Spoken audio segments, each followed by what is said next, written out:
1965, la Caisse de dépôt et placement du Québec est appelée à devenir l'instrument financier le plus important et le plus puissant que l'on ait eu jusqu'ici au Québec. Et c'est ce que la CDPQ est devenue pour nous aujourd'hui.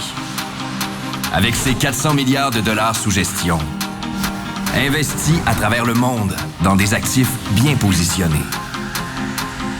Un investisseur d'envergure mondiale, reconnu pour son expertise, salué pour son approche durable, inégalé pour sa présence dans son marché local, avec près de 80 milliards de dollars investis au Québec et l'ambition d'atteindre 100 milliards en 2026. Un partenaire des entreprises d'ici qui veulent se dépasser. Un levier unique dans le monde pour le développement de notre économie. Une source de rendement pour répondre aux besoins de plus de 6 millions de Québécoises et de Québécois. Un capital constructif pour influencer l'avenir.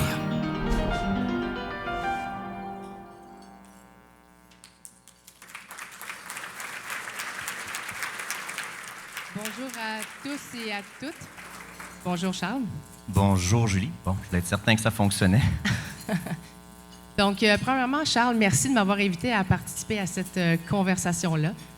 Au-delà de me sortir de ma zone de confort, je tenais vraiment... Intervieweuse, oui. Je tenais vraiment à être ici. Ça représente aussi nos belles années de partenariat, plus de 30 ans maintenant avec la Caisse. Merci. Vrai. Oui, merci. Donc, peut-être un mot de bienvenue? Bien, merci à tout le monde d'être là. Je suis toujours extrêmement touché quand je vois qu'il y a autant de gens qui se déplacent. C'est bon, c'est à force de ramener des gens au centre-ville avec ces initiatives-là. Mais merci. Puis écoutez, pour nous, c'est important. Je pense que ce qu'on veut faire aujourd'hui, c'est vous montrer comment la Caisse a évolué à l'international, mais aussi comment c'est bénéfique pour les sociétés, puis les entrepreneurs, puis les gens. Donc, je trouve ça vraiment fascinant de voir comment un outil de développement économique comme la Caisse, qui a été créé il y a plus de 60 ans, a une portée aussi importante, mais aussi fait l'envie de plusieurs gouvernements. Donc, toi et moi, on s'est rencontrés la semaine passée pour préparer cette conversation-là, mais ce week-end, je me disais, ça serait peut-être intéressant de lui poser une question qui n'est pas préparée. Toujours. Alors, les meilleurs. Je te laisse sur... Je te l'avais dit de le faire. Ouais, je te laisse sur le qui-vive, mais je vais te poser la question tout simplement juste à la fin de notre conversation. Ma couleur préférée, c'est bleu. Donc, on a bien vu dans la vidéo la belle croissance, la progression de la Caisse sur les marchés mondiaux depuis sa fondation. Aussi, depuis quelques années, vous avez une présence beaucoup plus accrue sur le marché, par exemple, à Londres, Sao Paulo, Singapour, etc.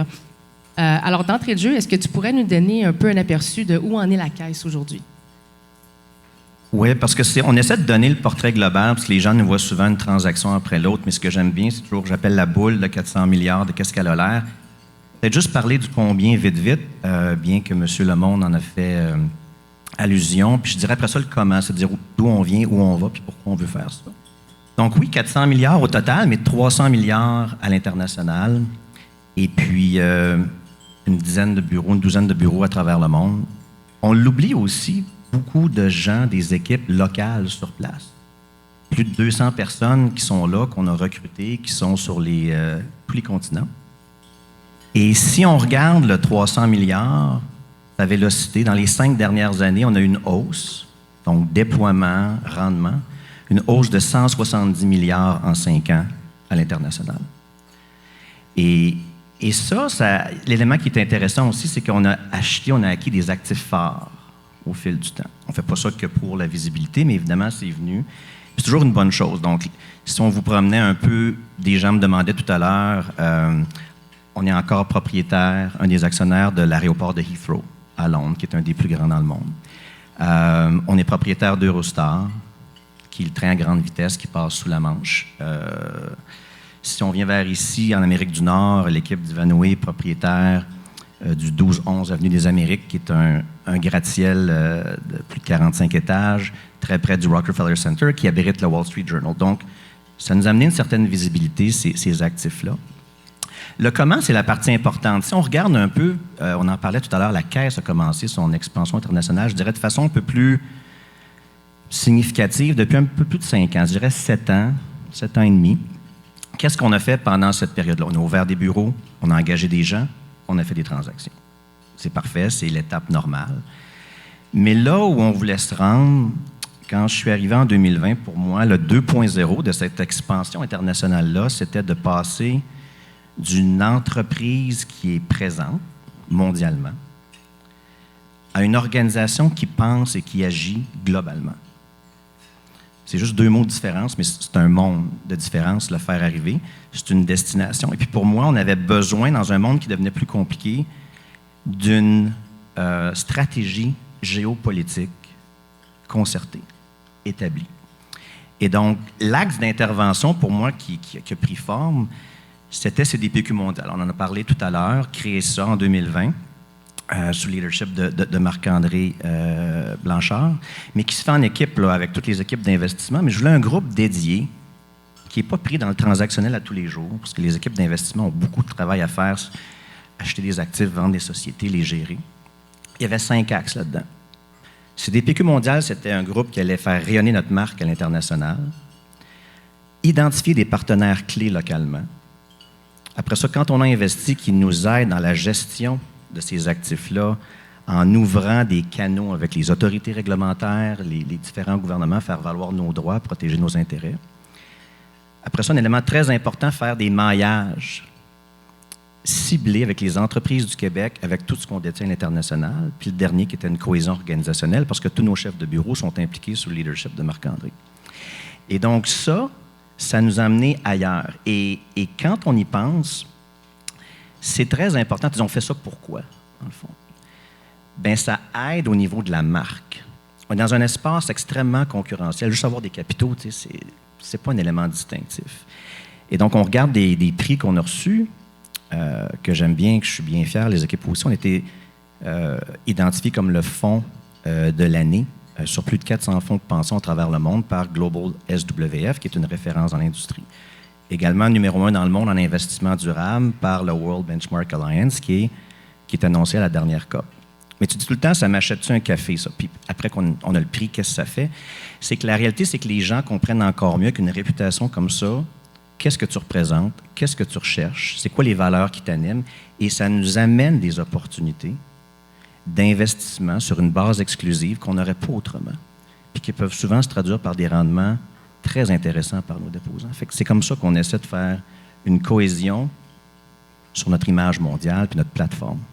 Si je reviens sur quelque chose que tu as dit, dont on a parlé aussi, qu'on trouvait vraiment important, l'importance de créer des partenaires quand on veut se développer sur le marché international. On a sûrement des gens dans la salle qui sont dans des projets de mondialisation, que ce soit pour leur entreprise ou des organisations. Alors, si on prend la Caisse de dépôt en exemple, comment est-ce que quand vous voulez vous établir ailleurs dans d'autres marchés internationaux, comment est-ce qu'on crée un partenariat? Comment est-ce qu'on choisit nos partenaires? Et une fois que ces partenaires-là sont choisis, que les relations sont établies, comment est-ce qu'on fait bénéficier notre réseau? Bien, si je prends la première partie de la question, la clé, au-delà de nos gens sur le terrain, évidemment, là, c'est sûr, mais c'est vraiment trouver un partenaire de qualité dans une région donnée. Je fais toujours le test à l'inverse. Si quelqu'un voulait venir au Québec, est-ce qu'il serait logique qu'il veuille avoir un partenariat ou un contact étroit avec la Caisse? Bien, poser la question, c'est y répondre, c'est oui. Bien, c'est un effet miroir à l'extérieur. Donc, quand on identifie un partenaire, ça a l'air facile, mais il y a une science un peu derrière ça. On a des critères très rigoureux, puis ça s'inscrit des fois sur plusieurs années. Tu ne te connais pas le vendredi, puis le lundi, tu commences une transaction. Donc, c'est quoi la qualité d'un partenaire? C'est leur expertise opérationnelle, leur positionnement dans le secteur. Est-ce que ce sont des leaders dans leur industrie? Est-ce qu'il y a un alignement avec nos valeurs? Est-ce qu'ils ont une forte situation financière? Est-ce qu'ils ont des objectifs de déploiement? Est-ce qu'ils ont une ambition au niveau de l'investissement durable? Etc. Ça peut être un joueur institutionnel comme nous, ça peut être un investisseur, ça peut être un industriel, ça peut être un joueur stratégique. Ça dépend des fois. C'est un exemple que je donne souvent. Par exemple, en France, la SNCF, la Société nationale de chemin de fer français. Donc, ce qu'on a convenu à l'époque, on disait, bon, OK, la mobilité en Europe, c'est une thématique qui nous intéresse. Et on les a approchés, puis il y avait plusieurs points de contact. Et ce que ça a donné, ce partenariat-là, si je vais directement à l'étape finale, c'est 4 transactions pour un total de 5 milliards dans notre portefeuille infrastructure. On est avec eux avec Eurostar, on est investi avec eux dans Keolis, qui est dans le transport interurbain, le transport de colis. Puis ils nous ont vendu 2 de leurs divisions. Dans le transport ferroviaire, au niveau du transport de marchandises, Akiem et Hermeva. Donc, on peut voir qu'il y a eu une réalisation concrète de ce partenariat-là. L'autre bénéfice qu'on voit moins, c'est que ça devient ça, une carte de visite exceptionnelle dans le pays, avec les autorités, avec les décideurs, où est-ce que tu deviens un acteur de confiance, un partenaire fiable, responsable envers les collectivités, et ça t'attire d'autres opportunités. Alors, je suis certain, j'ai les gens d'Alstom ici dans la salle, bien, quand on a eu une transaction, bien, il y avait déjà quand même un cadre de référence, des points de référence pour dire on veut s'associer avec eux. Puis aujourd'hui, on voit tout ce que ça rapporte ici au Québec, l'implication d'Alstom. Donc ça, c'est vraiment la clé, c'est ça. Le deuxième élément, tu dis faire bénéficier le réseau. Moi, ça m'a beaucoup, beaucoup inspiré quand je suis arrivé. Parce que si tu regardes la caisse, on dit on est à l'international, 300 milliards. Ça, c'est un catalogue de 5000 entreprises dans lequel on est investi. Donc, 5000 équipes de direction, donc 50 000 membres de conseil d'administration. C'est une constellation extrêmement puissante. Parce que les gens interagissent souvent avec la caisse un à un.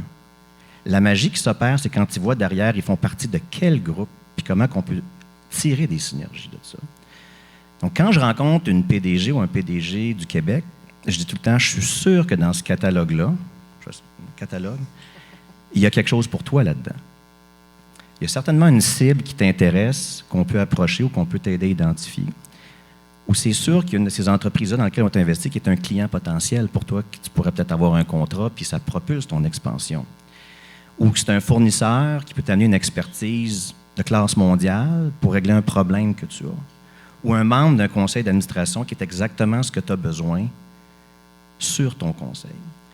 Donc, c'est ça qui est intéressant. Puis on a fait ça. Pour moi, les équipes ont des objectifs. Marc-André a lancé ça, mais ça se fait avec Kim au Québec, ça se fait avec Emmanuel en infrastructure, avec Nathalie, avec tout le monde.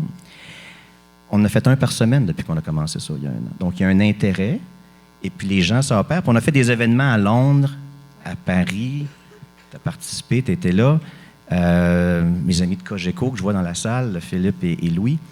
Où est-ce qu'on a dit, bien, comme par exemple à Paris, à la Monnaie Royale, on amène les 40 PDG de la CAC 40 en France, on amène 5-6 entreprises du Québec, puis là, la magie opère, puis les gens exécutent ces maillages-là, puis en retirent beaucoup. Donc, pour moi, c'est un rôle très important qu'on a. Dans notre deuxième chapitre de l'expansion internationale, c'est ça qu'on peut amener pour le Québec. Tu sais que c'est une science, créer des partenaires comme ça, mais on l'a vraiment vécu, par exemple, quand nous, à CJ, on a fait partie de cette conversation-là, justement en France ou à Londres.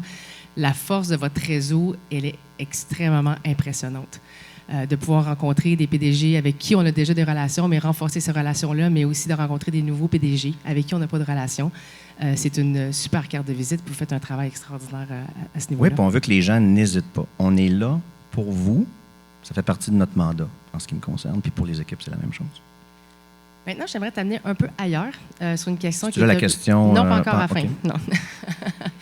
Sur une question un peu plus d'actualité, c'est-à-dire ESG. On a vu que dans les dernières années, vos activités d'investissement ont été, entre autres, influencées par vos approches en matière de changement de climat. Pour nous, à CJ, c'est clair que c'est une priorité pour toutes nos parties prenantes, que ce soit pour nos clients, nos professionnels, mais aussi nos actionnaires. Puis j'imagine que c'est un peu la même chose pour la Caisse aussi. Mais sur cette même question-là, on voit que le monde devient de plus en plus compliqué, à ton point tout à l'heure, plus complexe. Il y a une politisation qui se fait autour de ce sujet-là, principalement aux États-Unis, dans ce vaste marché important. Alors, ma question pour toi et pour la Caisse, comment est-ce que vous voyez l'évolution de l'investissement durable dans les prochaines années, mais aussi comment ça va impacter vos façons de faire? Oui, ça, c'est la question qu'on pourrait... si tout le monde avait jusqu'à 4 heures, je pourrais partir, mais vraiment, c'est vrai ce que tu dis. Il y a une polarisation par rapport au concept de l'ESG. Il est un peu surutilisé, manipulé, il n'y a plus de nuances, utilisé un peu par les extrêmes. C'est un peu dommage, voire peut-être un peu dangereux. Puis c'est vrai, si tu regardes aux États-Unis, on a quoi, à peu près un peu plus du tiers des États américains qui ont une sorte de loi, législation quelconque anti-ESG en ce qui concerne l'investissement par des fonds publics. Donc ça, c'est la toile de fond. Puis malheureusement, il y a un côté, il y a des groupes qui veulent tout mettre là-dedans, puis s'en servir pour pousser leur agenda. Puis de l'autre côté, il y en a qui disent « je ne vais pas toucher avec un pôle de 12 pieds ». La réalité, c'est que c'est un débat qui n'est pas constructif, c'est un peu un faux débat. Puis nous, on se situe plus dans ramener l'ESG, c'est quoi? C'est de l'investissement durable. Si on revient au concept de base, puis il est important de faire ça aussi en le rattachant à notre mandat de fiduciaire, c'est-à-dire d'obtenir des rendements optimaux pour nos clients, nos 48 clients, nos grands déposants. Puis aussi de faire du développement économique durable au Québec. Donc, l'ESG ou l'investissement durable, c'est juste un diagnostic que tu incorpores dans ton processus d'investissement. Donc, ça vise à l'améliorer pour tenir compte d'une foule de choses qui visent, en fin de compte, à établir la viabilité à long terme d'une entreprise, sa pérennité de son modèle d'affaires. Parce que le lien est établi que les entreprises qui font attention à ces critères-là, toutes choses étant égales par ailleurs, ont des rendements supérieurs ou gèrent leurs risques d'une meilleure façon. Puis on l'oublie aujourd'hui, on arrête souvent au E, mais le S, si une entreprise ne fait pas attention par rapport à son produit, s'il y a un enjeu de santé par rapport à ça, ou ne paye pas sa juste part d'impôt dans la communauté dans laquelle elle opère, tout ça, aujourd'hui, en 2023, les clients ne te suivront pas. C'est une question aussi par rapport à ta croissance, puis ta licence d'opérer qui est assez fondamentale. Le G, on l'oublie aussi souvent, il est comme le petit dernier, mais la réalité, c'est que le monde pense, OK, j'ai un board, il y a une gouvernance, mais c'est plate à dire, mais ce qu'on a vu comme chez Crédit Suisse ou ailleurs, c'est du G qui n'était pas présent de façon répétée au fil des dernières années. Puis à un moment donné, il y a une érosion de confiance, puis on voit ce que ça a amené. Donc, c'est très, très, très important. De l'autre côté, les gens font plus beaucoup, le monde aime les choses binaires. Ah, une compagnie, elle est ESG, puis elle n'est pas ESG. Il n'y a rien entre les deux. Et nous, ce qu'on essaie d'arriver, c'est qu'il y a un élément de transformation qui est super important là-dedans. C'est-à-dire, on regarde la photo, mais la photo est importante, mais le point de départ ne peut pas être le même pour tout le monde, toutes les industries. Donc, l'élément, c'est de se dire, nous, on regarde le point de départ, la progression, l'ambition, la destination. Et donc, ça, c'est super important. Donc, par exemple, concrètement, quand on a lancé notre stratégie climatique 2.0, on avait commencé, il y a peut-être 1 an et demi, on a lancé ça. Il y avait 2 volets qui ont beaucoup, beaucoup attiré l'attention. La sortie de la production pétrolière. Et on a dit, la sortie de la production pétrolière, on n'a pas juste fait ça pour se donner bonne conscience. C'est simplement que c'était un secteur qui, en partant, avait des rendements nettement moindres que les autres secteurs. En plus, qui était cyclique, puis en plus, qu'on trouvait qu'il y avait un avenir qui était plutôt en déclin. Et donc ça, cet élément-là, quand on le regarde, il faut le mettre dans ce contexte-là. Alternativement, on est arrivé, parce qu'on est des gens qui ont des convictions, on est ambitieux, mais on est des pragmatiques. Ce mot-là est très important, on est des pragmatiques. On a lancé en même temps une enveloppe de transition de 10 milliards. Donc ces entreprises-là, on a de l'argent pour elles, pour les aider à faire une transition. Et donc je reviens au devoir de fiduciaire. Pourquoi on fait ça? Si on achète une usine en Inde, aux États-Unis, sa source d'énergie, c'est le charbon ou le fossile, on va pouvoir l'acheter moins cher. Avec l'argent qu'on investit, on la transforme dans le renouvelable. Il y a une hausse de valeur, belle proposition de rendement pour nos clients. Mais en même temps, on fait une réelle différence à faire une transition à l'économie réelle sous-jacente. Acheter du verre, c'est bien. La perfection, ça n'existe pas non plus de ce monde. Là, c'est juste des actifs verts qui vont changer de main. Donc, il y a une façon d'être capable de faire ce qui est bon pour la planète, bon pour la société, en même temps de ce qui est bon pour nos clients, puis bon pour les entreprises. Est-ce que c'est exigeant? Oui, c'est exigeant. Mais on peut le faire, puis ça se prouve que ça se fait. Puis moi, je dirais en bout de ligne, la tendance, je ne pense pas qu'elle va disparaître parce que c'est une amélioration de notre processus d'investissement. Mais il y a ceux qui... Je pense que la crise qu'on voit un peu, c'est que depuis 5 ans, quand ce concept-là commence à prendre une popularité, après un bout de temps, les gens disent, il y a ceux qui parlent, puis il y a ceux qui agissent. La réalité, c'est qu'on a décidé d'être dans le camp de ceux qui agissaient. Et je vais être franc aussi, on se parle des fois avec nos équipes, puis on se dit, nous, dans 30 ans, on va être capable de se regarder dans le miroir, puis la nouvelle génération nous dira, t'étais où, qu'est-ce que tu faisais quand tu pouvais faire une différence? T'étais-tu juste sur le bord des lignes de côté à espérer que tu en fasses le moins possible, ou bien tu as essayé de faire quelque chose qui allait changer les choses? Puis c'est ce qu'on essaie de faire puis d'accomplir. J'aime aussi quand tu disais, quand on se parlait avant, d'être bon dans 1, 2, 3 affaires, mais pas se garrocher partout en même temps, mais justement pour être capable de se regarder dans plusieurs années et dire on était capable de faire une différence. Oui, c'est... Tu sais, le S, par exemple, tous les conseils, je sais que beaucoup de PDG se disent il y a 58 concepts. La réalité, c'est choisissez-en un qui va être votre signature, qui est important pour votre industrie. C'est peut-être la sécurité, c'est peut-être... Nous, vois-tu, on est dans 5000 entreprises, on a dit qu'est-ce qui pourrait être un élément distinctif. Puis on a dit les entreprises dans lesquelles on investit vont payer leur juste part d'impôts partout où elles sont. Puis on a des dialogues, puis on fait changer des structures, puis on avance en ce sens-là, puis on a un prix, puis on est probablement le seul investisseur au monde qui pousse cet agenda-là. Mais les gens sont réceptifs, puis on pense que ça fait partie aussi du plan de match. Donc, Ça fait partie de l'agenda, puis c'est quelque chose que vous mesurez, puis s'assurer qu'on garde une visibilité. Oui, puis c'est pas juste encore une fois de la vertu qu'on vend. La question, c'est qu'on se dit, une entreprise qui fait ça, les clients vont le reconnaître, ça va rapporter, ça fait partie de la marque, c'est quelque chose qui est important. Alors, ça se traduit en bottom line, toutes ces choses-là. Toujours en restant dans un niveau macro, par exemple, chez nous à CGI, on consulte nos clients à chaque année pour comprendre quels sont les enjeux et les grandes tendances macro qui vont vraiment impacter leur organisation. Évidemment, ESG en est un grand, mais il y a aussi toute l'accélération de la numérisation. Il y a aussi le changement démographique qui va beaucoup impacter et aussi la reconfiguration de la chaîne d'approvisionnement. Alors, je serais intéressée de comprendre comment la Caisse se positionne par rapport à ces thèmes-là quand c'est le temps des investissements. Oui, ça a l'air simple, mais on est des fois plusieurs autour de la table. Puis, en fait, l'exercice qu'on doit essayer de faire comme investisseur à long terme, qui est un défi dans un monde qui les plaques tectoniques bougent, c'est d'être capable d'observer des tendances de fond, en assembler quelques-unes ensemble, puis voir s'il y a une thématique d'investissement qui ressort. Pour être concret dans tout ça, si tu prends, par exemple, l'urbanisation, tu dis, OK, on accepte, disons, le fait que 70 du monde 70 de la population mondiale va vivre dans un grand centre urbain d'ici 30 ans. Tu combines la transition climatique, tu combines le déficit d'infrastructures de transport, tu mets ça dans le shaker, puis probablement ce qui va ressortir, OK, la mobilité durable. Nous, ça nous anime beaucoup comme tendance qui est porteuse. Donc, on en a, pour donner une idée aux gens, dans la 400 milliards, on en a 20 milliards qui seraient catégorisés mobilité durable. Nos gens chez Alstom seraient un candidat là, qui serait notoire.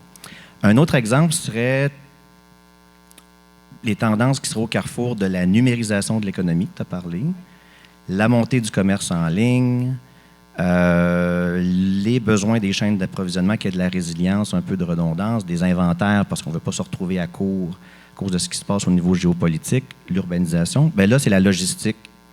Toute l'équipe d'Ivanhoé Cambridge a beaucoup investi en logistique. En 2 ans et demi, c'est passé du secteur en immobilier qu'on avait le moins à celui qu'on a le plus. Puis on est propriétaire, les gens ne réaliseront peut-être pas ça, de plus de 700 entrepôts à travers le monde. 2 autres thématiques seraient la transition climatique, les besoins énergétiques. Bien évidemment, le renouvelable arrive en tête de liste. On en a pour 18 milliards à la Caisse, un des plus grands investisseurs en renouvelable, parce qu'il y a encore 80 des besoins énergétiques qui sont fournis par les énergies fossiles. Puis on est dans un monde de données, il y a plus de données, la 5G, la connectivité, donc tout ce qui est télécom, tour cellulaire aussi, c'est des investissements qu'Emmanuel a fait avec ses équipes en Europe, en Amérique latine, aux États-Unis. Donc, ça, c'est dans quoi qu'on veut aller. Il y a aussi un autre thème, un autre angle qu'on prend qui est plus défensif. Les autres, c'est des questions en 10-20 milliards. Celle-là est à 400 milliards. C'est-à-dire, on a pris nos 15 plus grands secteurs puis on a dit qu'est-ce qu'il y a d'innovant, de nouveaux modèles d'affaires, de technologies qui pourraient briser ce qu'on détient déjà.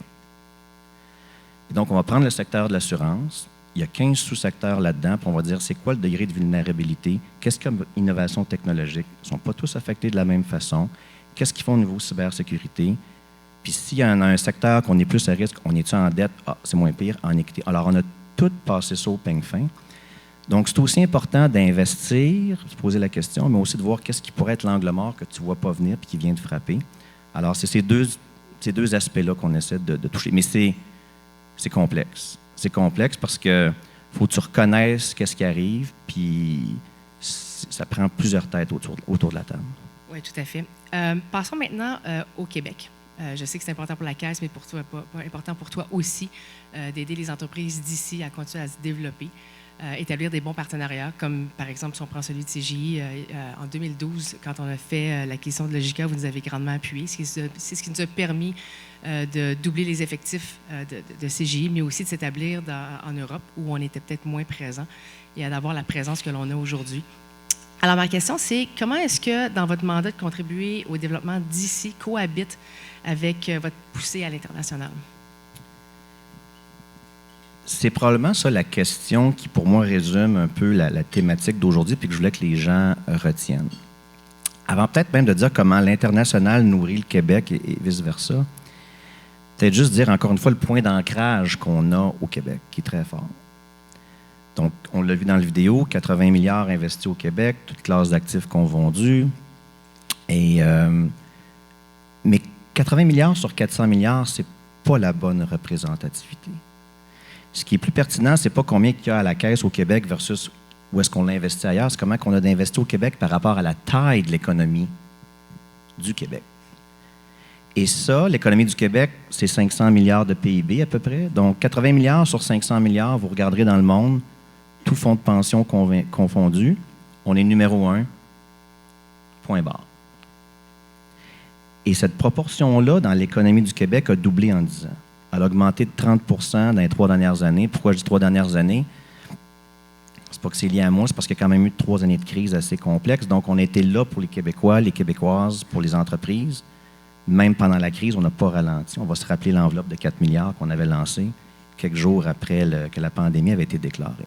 Fait que ça, c'est le point d'ancrage. Mais le volet international, il est incontournable pour les 2 aspects de notre mandat. Rendement, développement économique du Québec. Puis pourquoi? Mais premièrement, c'était extrêmement payant pour le Québec, pour nos clients, pour les déposants, nos 6 millions de membres, qu'on investisse à l'étranger. Ça prend une diversification. On a vu que dans les 3 dernières années, c'est important. Mais si on prend juste les États-Unis, le rendement qui est venu de nos actifs situés aux États-Unis depuis 10 ans, c'est 100 milliards. Qu'on a ramené ici dans les poches des gens, puis qu'on a réinjecté après ça dans l'économie, qui permet d'augmenter combien qu'on a ici d'investis au Québec. Fait que, première chose, payant, diversifiant.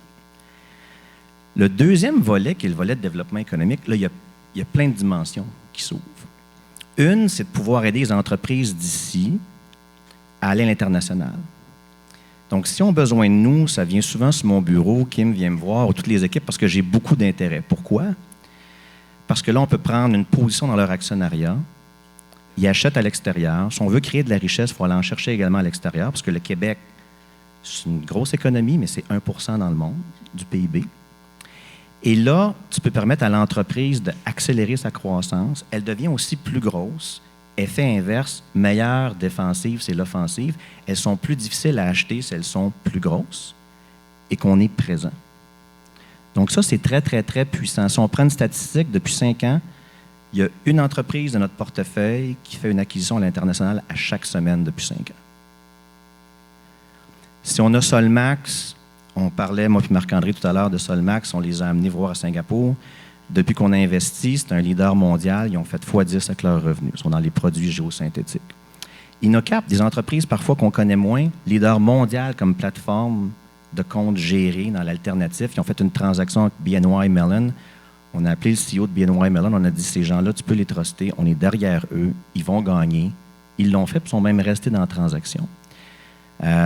Si je pense à Alexandre chez WSP, depuis qu'on a investi, il a fait de quoi d'extraordinaire. On a un leader mondial et puis ses employés, depuis qu'on a investi, en 10 ans, sont passés de 10 000 à 60 000. Alors, pour moi, ça, c'est très, très, très intéressant. Ça, c'est le chèque. C'est souvent ce qu'on imagine que la caisse fait, mais il y a aussi le maillage. Je reviens au catalogue de 5 000 entreprises. Alors, un meilleur exemple qu'on peut utiliser, c'est par exemple une société comme ici Hopper, qu'on connaît, une société technologique, qui a une application de surclassement dans le domaine aérien. Donc, si une compagnie aérienne quelqu'un veut surclasser, payer plus cher pour son billet, ils ont l'application. Et on a dit à Hopper, bien nous, on est investisseurs, on est actionnaire d'Eurostar. Du surclassement dans le rail, ça doit bien se faire aussi avec les passagers. Puis Eurostar n'avait pas ça. On les met en contact, et là, tout d'un coup, il y a un lien qui se fait. Hopper pogne Eurostar comme principal client en Europe. Son expansion en Europe est propulsée à vitesse grand V. C'est une carte de visite extraordinaire. Eurostar va faire plus d'argent parce qu'ils font du surclassement avec leurs clients. Hopper grossit, tout le monde est content. Alors, c'est un peu ce cercle vertueux-là qu'on veut un peu faire ressortir parce que le message que je veux que les gens retiennent, c'est chacun d'entre vous, je suis sûr qu'on peut vous aider quelque part, d'une façon ou d'une autre. Oui, il y a un chèque. Oui, il y a du capital. On peut amener un réseau, des contacts, ouvrir des portes, vous aider à atterrir, vous donner de l'intelligence de marché. Et ça, j'espère que vous allez le faire parce qu'on est là pour ça. Peut-être je peux donner l'exemple de CJ aussi, par exemple, que des investissements comme l'investissement que l'on met ailleurs qu'au Québec rapporte aussi pour le développement d'ici. Si je peux, le meilleur exemple que je peux vous donner, sur les à peu près 7 000 employés professionnels que l'on a qui travaillent au Québec, On a environ 1500 qui travaillent dans les régions, dans des centres d'expertise en technologie. Et par exemple, si vous passez sur la 20 en allant vers Drummondville, puis vous voyez CGI, c'est probablement c'est le centre d'excellence qui va livrer des services pour des clients comme Decathlon, qui va livrer des services pour Orange, Michelin, et etc. Donc, on crée des emplois ici pour servir des clients qui sont à l'international, avec qui on a des liens d'affaires importants. Fait qu'il y a un lien. Puis souvent, je le résume, cette action-là, quand, pour moi, la meilleure... Les équipes vont rire de moi, j'aime toujours les punchlines quand une ligne a un punch, mais c'est exporter le Québec, importer les rendements. C'est vraiment ça qu'on tente de faire. Puis quand on a cette ambition-là, qu'on s'est projeté sur le 100 milliards d'ici 4 ans, il faut réaliser que c'est énorme. C'est énorme comme commande. Les équipes sont là, mais je ne l'ai pas inventé, le chiffre. Les équipes, dans le plan stratégique, j'ai juste mis la lumière sur quelque chose qui existait, puis je voulais en faire prendre conscience. Puis ça va s'exprimer de plusieurs façons, mais on est capable de le faire. Puis je pense qu'en réalité, en toute humilité, je pense qu'on est capable d'apporter une espèce d'avantage concurrentiel à tout le monde qui veut regarder à l'international, voir comment que peut-être qu'il y a quelque chose à créer ensemble. Alors, n'hésitez pas à venir nous voir, parce qu'on est là pour ça. Puis vous seriez surpris de ce qu'on peut peut-être vous aider puis vous amener dans l'équation, qui n'est pas simple dans un monde comme aujourd'hui. À l'international, c'est un pensée si bien, là. Bon, le message est lancé. Donc, Charles, tu es PDG de la CDPQ depuis 3 ans maintenant. La question, ça, c'est... Non, pas encore. OK. Je l'attends. Ben, finalement, j'apprends que tu n'es pas patient, c'est ça? Oui, non, c'est okay. ça. Le monde sait que je ne suis pas patient. Tu as la chance de rencontrer des PDG à travers le monde, des chefs d'État, plusieurs personnes importantes à travers le monde. Mais je serais vraiment curieuse de savoir ce que tu retiens de ce que les gens pensent de la Caisse qui sont en dehors du Québec. Des fois, j'ai des rencontres, puis je rêverais qu'il y ait tout le monde ici dans la pièce avec moi, parce que j'aimerais ça pouvoir témoigner, en tout cas moi, de la fierté que je ressens, mais aussi pour être capable de transmettre à tout le monde au Québec comment qu'on est perçu à l'international. Pour moi, il y a 4 choses qui nous amènent une espèce de signature distinctive que je ressens quand je vais dans des conférences où je rencontre des gens ou des dirigeants d'État, tout ça. La première chose, ça va paraître bien de base, mais on est identifié au Québec, à une géographie bien particulière, unique. Quand on va dans le monde, c'est la Caisse, mais c'est aussi c'est le Fonds de pension du Québec. Et ça vient avec toute l'image du Québec, les valeurs, le package d'ensemble. Et c'est juste qu'il y a plusieurs investisseurs qui représentent une cohorte. Ce n'est pas que c'est moins bon, là, mais qui est moins facilement identifiable, ou un groupe de travailleurs, mais on est le fonds de pension qui représente, dans l'esprit des gens, une population, 6 millions de membres, mais en bout de ligne de cotisants puis de gens qui sont bénéficiaires. Mais ça représente toute une région bien spécifique. Comme quand tu penses peut-être à un Norges, le fonds norvégien, le fonds souverain. Bon. Le deuxième élément, c'est la sophistication qui ressort beaucoup. Bon, là, je ne veux pas qu'il y ait une clip qui dit qu'on est plus intelligent que les autres. C'est pas ce que je veux dire. Ce que je veux dire, cependant, c'est on est perçu comme une institution, un groupe de gens qui peut penser en dehors de la boîte. Puis aujourd'hui, ça, c'est important. Ici, ce qui me vient en tête, ce qui serait le projet phare, ce serait par exemple le REM. Je ne connais pas d'autres comparables de pairs qui vont faire ce genre de projet-là de A à Z. Dans un monde où est-ce que l'infrastructure est importante, c'est quelque chose qui se distingue. Le troisième point, non le moindre, c'est quelque chose qui nous rend de façon assez unique, notre mandat de développement économique. Puis encore une fois, pour le Québec. Donc, ça vient renforcer mon premier point. Et ça, l'image que ça nous donne, c'est d'un propriétaire responsable, fiable, avec des entrepreneurs à la fin, quand c'est très, très, très serré, cet élément-là, il y a des gens qui vont pencher en faveur de nous, qui vont dire, ils comprennent les entrepreneurs. Et aussi un investisseur responsable envers les collectivités. Bien, pour un gouvernement en 2023, un fonds de pension qui représente 8 millions de personnes, ou ses 6 millions de membres, et qui agit d'une façon responsable, qui est capable de le démontrer ailleurs, ça vaut très cher. Dans un monde complexe et incertain, on va rechercher la présence d'investisseurs comme nous, et ça nous aide. Puis finalement, je pense une institution qui est à l'avant-garde, moderne, parce qu'on essaie de bouger les choses, de mener la charge au niveau de l'investissement durable. Fait que tout ce que je viens de dire là, en fait, tu peux peut-être le retrouver des fois chez un autre investisseur. Mais la combinaison de ces 4 choses-là au sein d'un même endroit, ça, je vous le dis, c'est unique. Et moi, je peux vous dire que cette fierté-là, je la ressens, nos équipes aussi, puis on est les gardiens de cette réputation-là qu'on veut protéger, perpétuer, parce qu'en bout de ligne, c'est ce qui nous permet de continuer à se démarquer, amener des rendements, puis de positionner le Québec. La Caisse est une vitrine extraordinaire pour le Québec à l'international, puis je peux vous dire que chaque geste qu'on pose, c'est d'être à la hauteur de ce mandat-là. Maintenant, je reviens au début de notre rencontre, de la conversation, et je vais te poser ma fameuse question. OK. Donc, on le sait que la Caisse est un projet ambitieux d'essor économique il y a près de 60 ans. Alors, j'aimerais que tu te dises un peu, tu penses aux gens qui étaient là au début de la Caisse, ceux qui ont créé la Caisse, en temps de M. Lesage. Ils diraient quoi aujourd'hui à Charles Lémon en termes d'opportunités, des choses à surveiller, faire attention? Ils diraient quoi, ces gens-là, à Charles Lémon aujourd'hui? Une bonne question. En fait, premièrement, juste revenir avant ce qu'il me dirait. Quand on retourne en arrière, qu'on voit ces vidéos-là, c'était une idée de génie, là. Parce qu'il faut quand même réaliser qu'on a un outil de 400 milliards de dollars qui grossit pour une population de 8 millions, c'est assez unique dans le monde. Ça nous fait une place importante sur l'échiquier mondial. La seule chose que M. Lesage n'a peut-être pas eu parfaitement, quand tu regardes, c'est quand il faisait ses projections de la taille que la Caisse aurait. Il n'était pas dans le champ, mais je pense qu'il n'aurait jamais imaginé. Mais qui aurait pu? C'était... Je pense que ça a dépassé les attentes de ce côté-là. Mais des fois, je me le pose, cette question-là, qu'est-ce qu'il me dirait? Parce que, c'est sûr qu'il y a des décisions difficiles à chaque jour. Ils viennent rapidement. Le monde est compliqué.